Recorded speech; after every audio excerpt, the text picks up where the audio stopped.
Well, it's that magical time of year again. It's early April, and game birds are starting to do their courtship.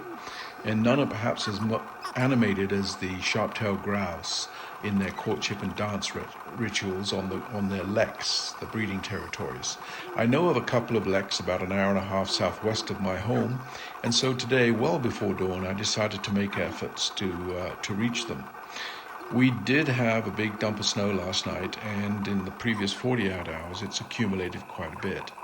I had underestimated just how bad it was in the foothills of the Rocky Mountains, and as I began to climb to the higher elevation where the lek was, I was faced with 2 feet of snow at times, and plowing through the barely recognizable gravel road, I was prevented from reaching the lek, even though I eventually only got within a few hundred yards of it. The weather conditions were not conducive to photographing, so I'll have to return another day. Can't even see the road. This was a dumbass idea. Come and photograph grouse on the lek. Snowstorm overnight, and it's way worse in the foothills, as I've discovered. I think today is a bust. I'm going to head home, and I'm 99% of the way there. The lek is probably half a kilometer over that way, and I can't even see the road. This is spring for you in Canada. So now I'm just trying to find my way off this damn hill. I won't call it a mountain, but I'm at a higher altitude where the grouse lek was, and I'm having to use my own tracks that I cut coming up here to find my way off. The road's kind of narrow gravel road, and I cut the tracks up here. The snow's really deep here. It's a good two foot deep some places, because of course the wind has drifted it. So I hadn't anticipated the fog at the higher altitude, so I've lost the road and the vision, so I've just called it quits and I'm heading home. And I'm literally on the doorstep of the grouse, but the conditions are not conducive to photographing them, and I sure as hell don't want to get stuck out here. It's pretty remote. Even the farmers are staying home, and of course we won't see a snowplow probably for days.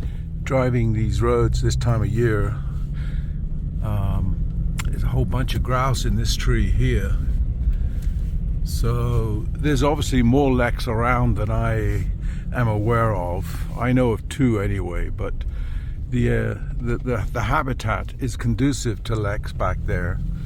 I just haven't found them, but this time of year where the snow's out, you'll see them more readily, of course.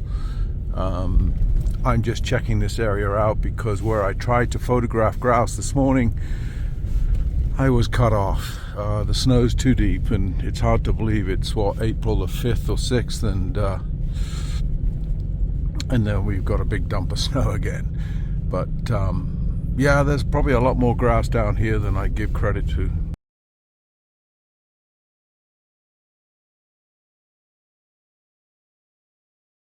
Well, I guess this morning was a bust, and in hindsight I can look back and say it was a dumb idea to try and get out there, but I had really underestimated and overlooked the fact that as I go to the higher altitudes, closer to the Rocky Mountains, the snow is going to get deeper, but I hadn't anticipated the fog and of course the strong winds, which was not present at the lower levels. So I shall return once again to try and capture some images of the sharp-tailed grouse once again in the snow. The last time I was out photographing them in snow time was probably 11 years ago. So that's why I was eager to get out this morning and get some images of this late snowfall as a backdrop to their wonderful and unique courtship ritual. So it looks like I'll be making a trip in the next coming days, and hopefully that the snow will be around to provide a unique setting.